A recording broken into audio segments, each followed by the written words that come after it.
every morning. We do the same thing every day.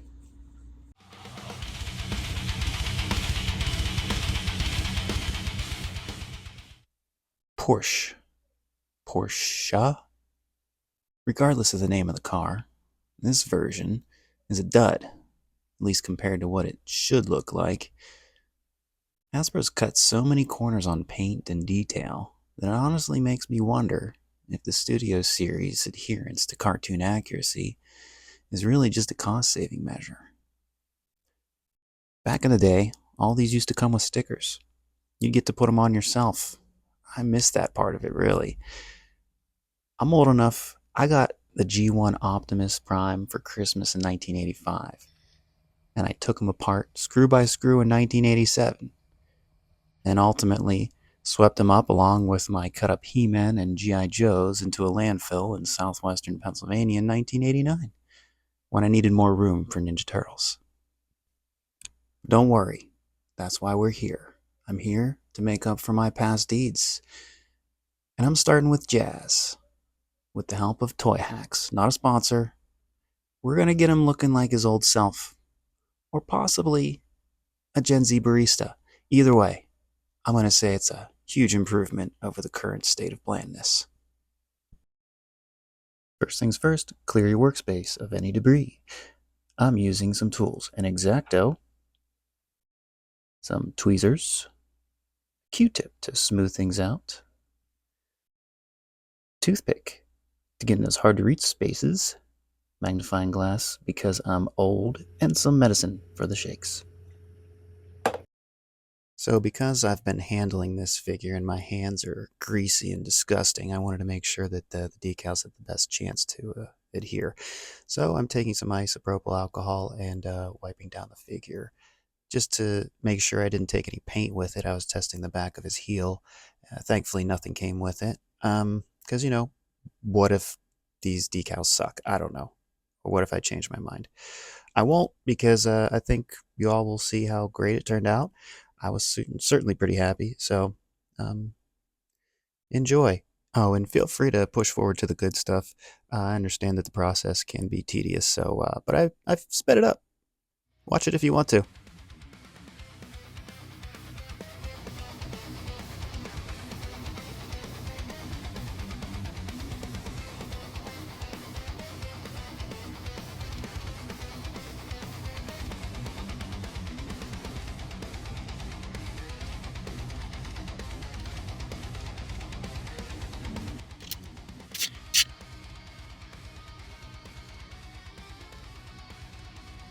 I'm just going to step in and say that these stickers for the door panels do have a small issue. I'll address it later, but you're just going to want to take care with these because you will have to make an adjustment toward the end. Also of note, Toyhax does not include instructions, so you're going to find yourself checking their website constantly to find out exactly where some of these smaller stickers go. So as we push through this, you'll see my hand reaching for the mouse, and sometimes the car, because the car is shaped like a mouse. Because I didn't know where all these things went exactly. It's not always intuitive. There are multiple sets, actually. Some of these sets, some of these sheets are intended for the, cartoon accurate, toy accurate, and the 1976 935 Porsche model. So, you'll be checking that off and on yourself, I imagine.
So this part was also a little bit tedious. The grill is a sticker on a sticker, and putting a sticker on flat plastic it's easy enough to pull and adjust. Putting a sticker on another paper-like sticker is much harder to adjust, I was finding. But I took my time with it, and it turned out pretty well.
So this here is the portion I wanted to talk about on the door panels.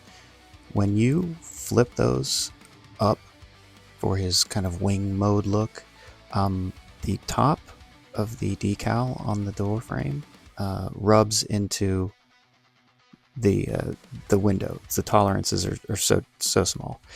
So what I had to do was open them a couple times, get kind of a flap on that decal on the edge, and run the X-Acto knife across the edge to take those pieces off.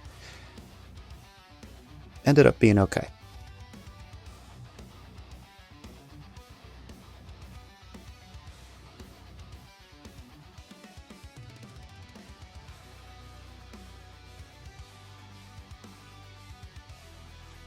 Almost done. Just 2 to go.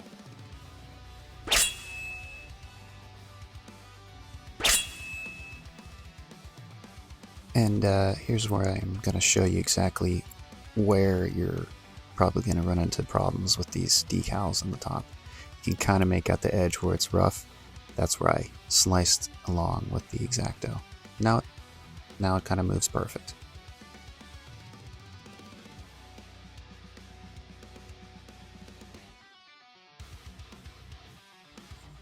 Here's the other issue, is the decals on the hood where the head folds in do rub up. So you got to make sure that his front end is fully extended.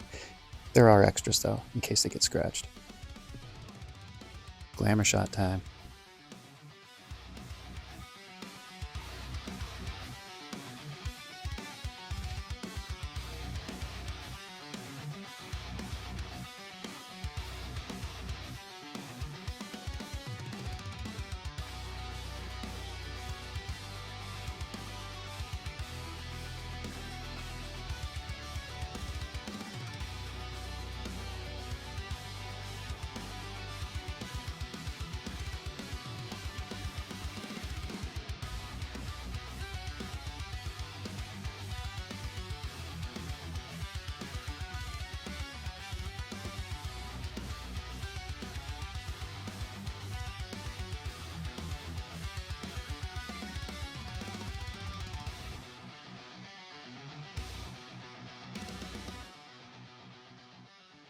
Guys, thanks for sticking with me.